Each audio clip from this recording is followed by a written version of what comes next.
राधे कृष्ण राधे कृष्ण। तीसरा अध्याय साधनाध्याय। पहला पाद। पहला सूत्र। उक्त देह के बाद देहांतर की प्राप्ति के समय यह जीवात्मा शरीर के बीज रूप सूक्ष्म तत्वों से युक्त हुआ जाता है। यह बात प्रश्न और उसके उत्तर से सिद्ध होती है। उक्त देह के बाद देहांतर की प्राप्ति के समय यह जीवात्मा शरीर के बीज रूप सूक्ष्म तत्वों से युक्त हुआ जाता है। यह बात प्रश्न और उसके उत्तर से सिद्ध होती है। इस अध्याय में परमात्मा की प्राप्ति के साधनों का वर्णन होने से इसे साधना अध्याय कहा गया है। इसके पहले पाद में जीवात्मा के शरीर परिवर्तन किस प्रकार होते हैं इसका वर्णन है।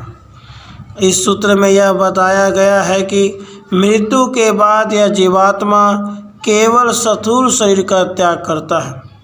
अन्य सूक्ष्म तत्वों को वह साथ लेकर जाता है। कर्मों की गति के अनुसार ये सूक्ष्म तत्व भी विभिन्न लोकों में छूटते जाते हैं और वह अंत में उसे ब्रह्मलोक की प्राप्ति होती है।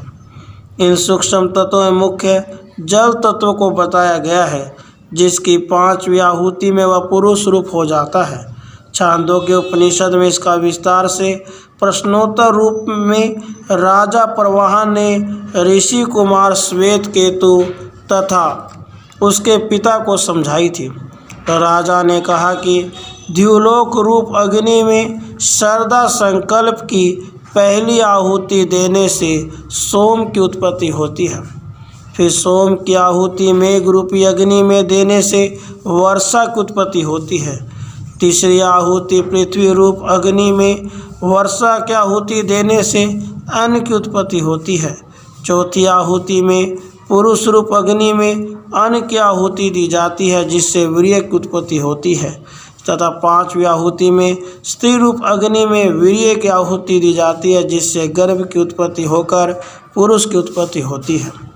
इस प्रकार 5वीं आहुति अर्थात प्रक्रिया से गुजरकर जल ही पुरुष बन जाता है। इससे सिद्ध होता है कि समस्त तत्वों का समुदाय बीज रूप में जल में निहित है, जिसे सूक्ष्म शरीर सहित वीर्य में स्थित जीवात्मा कहा गया है। इसी प्रकार जीवात्मा जब एक शरीर से दूसरे शरीर में मृत्यु के उपरांत जाता है तो इन सभी सूक्ष्म तत्वों को साथ लेकर जाता है, जो उसके बीज रूप है।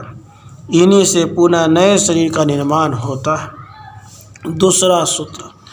शरीर तीनों तत्वों का सम्मिश्रण है, इसलिए जल के कहने से सबका ग्रहण हो जाता है, तथा वीर्य में सबसे अधिक जल का भाग रहता है, इसलिए जल के नाम से उसका वर्णन किया गया है।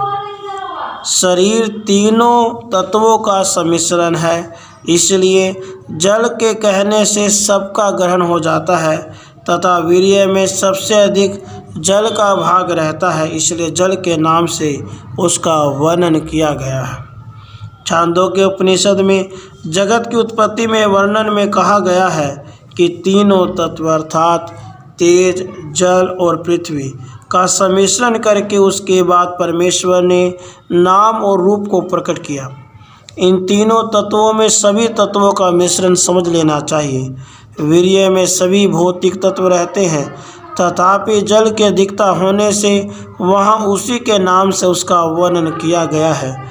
एक शरीर से दूसरे शरीर में जाते समय जीव प्राण में स्थित होकर जाते हैं और प्राण को आपो में जल रूप कहा गया है, इसलिए पुरुष की उत्पत्ति जल से बताना युक्ति संगत है। इस प्रकार जीवात्मा इन सूक्ष्म तत्वों से युक्त हुआ ही एक शरीर से दूसरे शरीर में जाता है। तीसरा सूत्र। जीवात्मा के साथ प्राणों के गमन का वर्णन होने से भी यही बात सिद्ध होती है। जीवात्मा के साथ प्राणों के गमन का वर्णन होने से भी यही बात सिद्ध होती है। प्रश्नोपनिषद में आश्वलायन मुनि ने पिपलाद से प्राण के विषय में 6 प्रश्न किए, जिनमें चौथा प्रश्न यही था कि यह एक शरीर को छोड़कर दूसरे शरीर में जाते समय पहले शरीर से किस प्रकार निकलता है। इसके उत्तर में पिपलाद ने कहा, जब इस शरीर से उदान वायु निकलता है तब यह शरीर ठंडा हो जाता है। उस समय जीवात्मा मन में विलीन हुई इंद्रियों को साथ लेकर उदान वायु के सहित दूसरे शरीर में चला जाता है। उस समय जीवात्मा जैसा संकल्प करता है, उस संकल्प और मन इंद्रियों के सहित यह प्राण में स्थित हो जाता है। वह प्राण उदान के सहित जीवात्मा को उसके संकल्पानुसार भिन्न भिन्न लोकों में अर्थात योनियों में ले जाता है। इस प्रकार जीवात्मा के साथ प्राण और मन इंद्रियां आदि के गमन का वर्णन होने से भी यही सिद्ध होता है कि बीज रूप सभी सूक्ष्म तत्वों के सहित यह जीवात्मा एक शरीर से दूसरे शरीर में जाता है। इस प्रकार प्राण का सहयोग आवश्यक है, क्योंकि गति प्राण के अधीन है। प्राण को जल में बताया गया है। इस प्रकार श्रुति के वर्णन की संगति बैठ जाती है। गीता में भी कहा है, यह जीवात्मा भी जिस पहले शरीर को त्यागता है उससे इन मन सहित सब इंद्रियों को ग्रहण करके फिर जिस शरीर को प्राप्त होता है उसमें जाता है।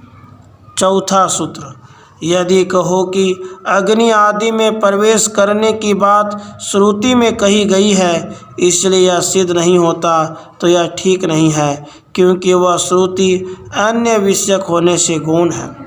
यदि कहो कि अग्नि आदि में प्रवेश करने की बात श्रुति में कही गई है इसलिए यह सिद्ध नहीं होता, तो यह ठीक नहीं है, क्योंकि वह श्रुति अन्य विषयक होने से गौण है।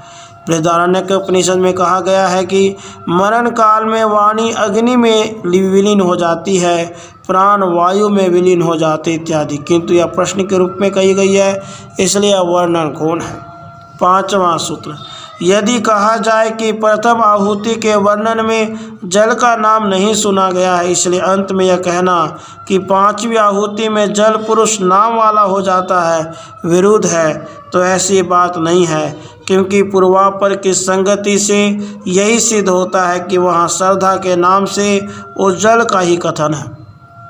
यदि कहा जाए कि प्रथम आहुति के वर्णन में जल का नाम नहीं सुना जाता है, इसलिए अंत में यह कहना कि 5वीं आहुति में जल पुरुष नाम वाला हो जाता है विरुद्ध है, तो ऐसी बात नहीं है, क्योंकि पूर्वापर की संगति से यही सिद्ध होता है कि वहाँ श्रद्धा के नाम से उस जल का ही कथन है। पूर्व सूत्र में श्रद्धा को सर्वप्रथम हवनीय द्रव्य का रूप दिया गया है तथा 5वीं आहुति में जल को पुरुष होना बताया गया है, किंतु वहाँ श्रद्धा के नाम से संकल्प में स्थित जल आदि समस्त सूक्ष्म तत्वों का ग्रहण है। अंत में उसी को जल कहा गया है, इसलिए इनमें कोई विरोध नहीं है। संकल्प के अनुसार जो सूक्ष्म तत्वों का समुदाय प्राण में स्थित होता है उसी को श्रद्धा के नाम से कहा गया है। पहला सूत्र, उक्त देह के बाद देहांतर की प्राप्ति के समय यह जीवात्मा शरीर के बीज रूप सूक्ष्म तत्वों से युक्त हुआ जाता है। यह बात प्रश्न और उसके उत्तर से सिद्ध होती है। दूसरा सूत्र, शरीर तीनों तत्वों का सम्मिश्रण है, इसलिए जल के कहने से सबका ग्रहण हो जाता है तथा वीर्य में सबसे अधिक जल का भाग रहता है, इसलिए जल के नाम से उसका वर्णन किया गया है। तीसरा सूत्र, जीवात्मा के साथ प्राणों के गमन का वर्णन होने से भी यही बात सिद्ध होती है। चौथा सूत्र, यदि कहो कि अग्नि आदि में प्रवेश करने की बात श्रुति में कही गई है इसलिए यह सिद्ध नहीं होता, तो यह ठीक नहीं है, क्योंकि वह श्रुति अन्य विषयक होने से गौण है। 5वां सूत्र, यदि कहा जाए कि प्रथम आहुति के वर्णन में जल का नाम नहीं सुना गया है, इसलिए अंत में यह कहना कि 5वीं आहुति में जल पुरुष नाम वाला हो जाता है विरुद्ध है, तो ऐसी बात नहीं है, क्योंकि पूर्वापर की संगति से यही सिद्ध होता है कि वह श्रद्धा के नाम से उस जल का ही कथन है। राधे कृष्ण, राधे कृष्ण।